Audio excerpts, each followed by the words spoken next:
छीटा है। मर्दा के मरम मर्दा जानी है, मऊगा ही आवा कहा जानी। अरे वाह, ये बतावा जब वो 10 लड़के के बाप होंगे तो शर्माई बोलत थी, हम तो लंगा है। वो एक्सपीरियंस हम तो लंगा है, हम तो फिर खुद छोट हो जाए। पता नहीं मरे चमड़ा बजावत है जिंदे बजावत।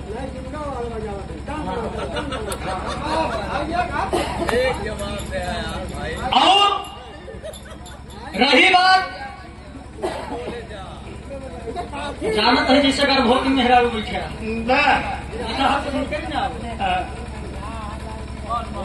वह कहा था जैसे अगर भोग मेहरा बैठे सब देश का तो और नहीं दिल चोरी भाई। अगर कोई कहानी समझा रहा हूँ तो तुम्हारी पार्टी का कोई हक नहीं है बीच में बोलने का। अगर तुम कुछ बोल रहे हमारी टीम वाले कुछ बोले कुछ तुम्हारी बात को लेकर नहीं बोले। लीडर समझता है, हर होती है बात की। अल्लाह जी उस्ताद हमने कहा था यह भी रहा था कुछ बताए ना भैसा वाली कहानी कुछ बताओ। एक बात बड़ी मार के बताओ थी प्रियंका, जिस दिन अगर बात जवाबी आ जाएगी ना, मैं नहीं कह रहा हूँ चाहे जहाँ जाओगी गाने उस दिन तुम्हारी कमेडी टीम काम न चली। कितना टीम कम करे वाले हम देखे या बेनी उस्ताद जाना था। जिस दिन बिरहा से फंस जाते हैं इसलिए बिरहा मजबूत करा, बोले ठीक लेकिन वहाँ साथ साथ मजबूत करा। और कोई बात नहीं, मैं ज्यादा कहूंगा नहीं। श्याम भाई का आदेश से कुछ कहा न जाए। कहा सपने सुबह की बेला है नहीं गाऊंगा मैं। और रही बात देखा बिरहा सुनने वाले बैठे थे कहानी सुन ला। प्रियंका बताएं कि जब भगवान राम लंका से आए जब अवधपुरी बने तो सीता जी का बताई न बने। मतलब काफी और काम नहीं चित्र बनाए थे। पूरा चित्र भी बनाए थे। बताओ चचा अरे कहूँ त्रेता युग में काफी कलम चल रहा। त्रेता युग में काफी कलम रहा स्पेशल बनी गई। कभी बना तो वो बतावा करा, जहाँ कभी वो बतावा करा। और रही बात 1.5 हाथ मोबाइल चल रहे। आज जब सीता जी जब जैसे बतावा चले गए, पहले जमाने में चित्रकार रहा रहे। जब कोई जैसे जैसे बतावे वैसे बनाई नहीं माटी से, काफी कलम नहीं चलता रहा हूँ बात। और दूसरी बात चित्रलेखा नहीं वो कब नंबर शांता वो चित्र शांता बनाए, वो अंगूठा से एक जानला बनाए। सीता जी खाली अंगूठा बनाई समझा। तो सीता जी बताए गए कि कैसे रहा रावण बनाओ चली दिवाली बना रही माटी से। और रही बात बताई जब सीता जी चली गई वन में लक्ष्मण जी का आदेश दे देंगे जाओ कर हाथ काट लिया।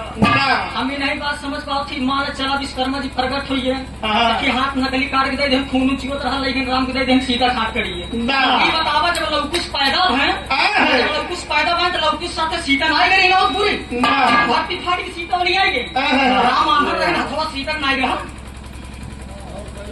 बात नोट किया करो।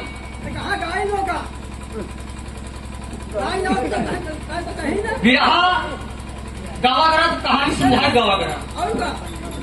ठीक है मैं कुछ ज्यादा बोलूंगा नहीं, क्योंकि जब पानी अगर सर ऊपर चला जाता है तब मैं बोलता हूँ। बोला लेकिन उतना कारीगरी है तब बोला, नहीं बैठे रहा उधर साथ। आइए मर्दा के मरम हारो अरे हाय हाय हाय हाय हाय हाय कहे मर्दा के हाय हाय हाय हाय हाय हाय हाय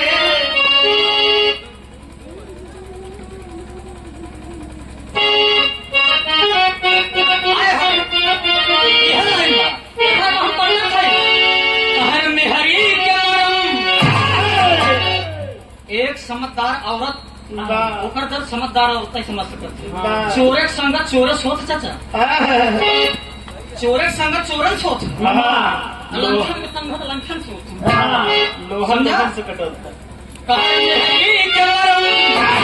मेहरी जानी मेहरी के मरम मेहरी जानी अरे हरी बेश्याम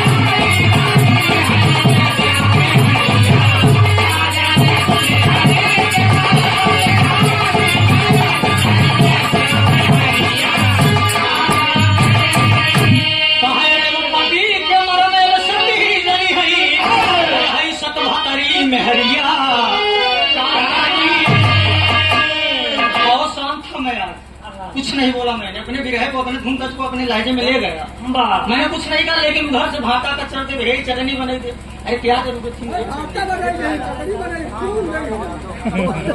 कलुआपुर से रामनाथ यादव 51 रुपया पुरस्कार। बहुत बहुत भैया प्रणाम, आशीर्वाद की प्रतीक्षा। वाह एक लाइन और बजाइए।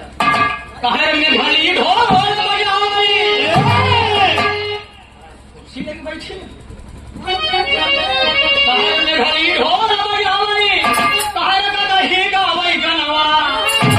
कहर में भली अच्छा क्यों बेहस बा? कहर में भली ढोल बजाई, भली ढोल बजाई का दही गावई गनवा। अरे सियावन सारे तो रही भली ढोल बजाई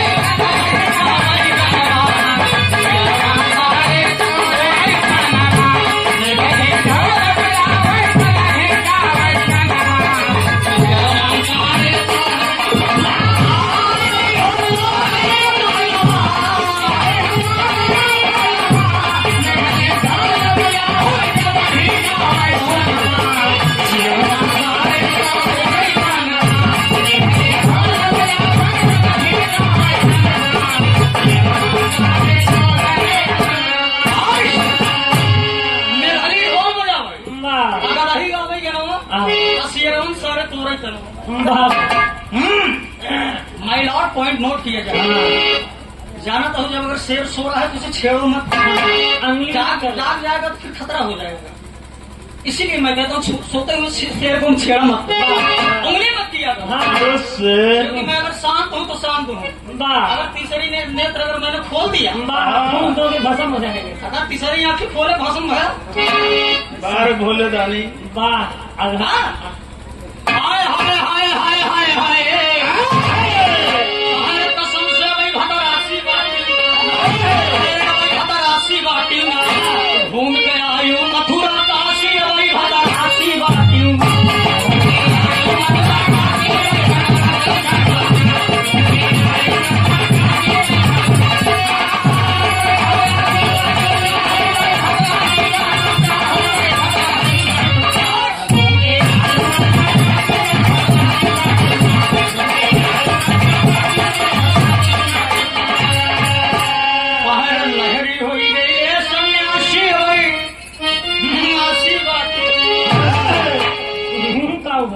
रिकॉर्ड कर लिया जाए, ये भी नया जाएगा ये। क्या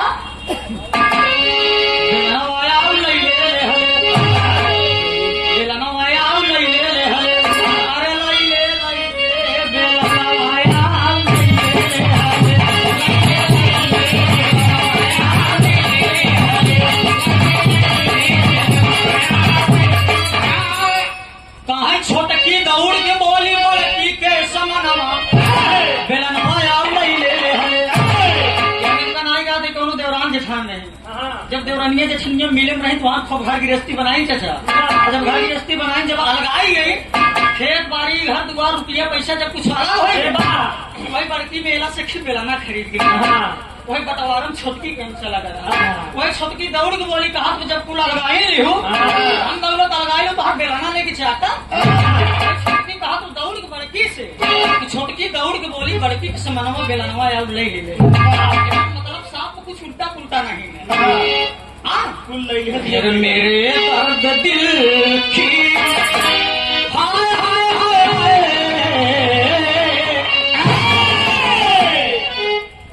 पानी बिस्तिया सेरे से नजर रहा। इश्क का मार कितना कुटिल मार है। अरे इश्क का मार कितना कुटिल मार है। इश्क बाजों का इतिहास न्यारा गया। इश्क में इंद्र गौतम के दुश्मन बने जब अहिल्या का पानी उतारा गया। चंद्रमा गुरु बृहस्पति का परम शिष्य था, गुरु की पत्नी से करो नजारा गया। लहरी लिखते हुए रंग भक्ति कलम इश्कबाजी में इंसान। फिर मेरे दर्द दिल की क्या मेरे दर्द दिल की दवा क्या करोगी।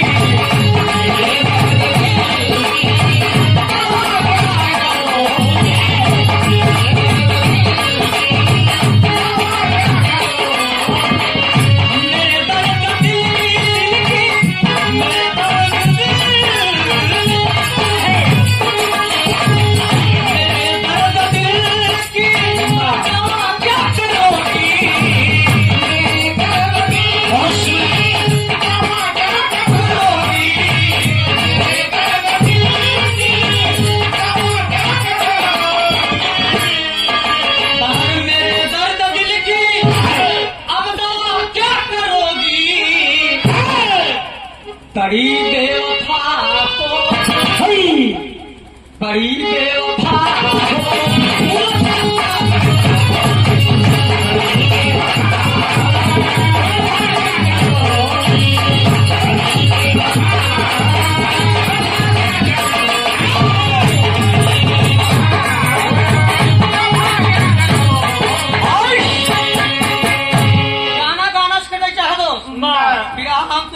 हमारे बहुत परिवार नहीं गावत बिरहा एक गवैया हम डाटे रहे नाम ना ले ढेर लपर परिवार भी जाए हम कहे पगली तई बिरहा गावत है हम गावत जौन फरियावे हमसे तई फरिया हम तो तोरे परिवार के ऊपर को उगाई गवे भाई लुकुर लुकुर घरे के ऊपर भागत और जिस दिन मैं अगर आ जाऊंगा परिवार के ऊपर कोई नहीं बचाने वाला मिलेगा ब्रह्मांड में जाने दीजिए बाद में लग जाएगी अभी तो लोहा गरम चलेगा एक लाइन बजाई ना छोड़ के लोग गाय फिर नंबर दे देते जल्दी जल्दी नंबर दे 50 घंटा वाला बिरहा नहीं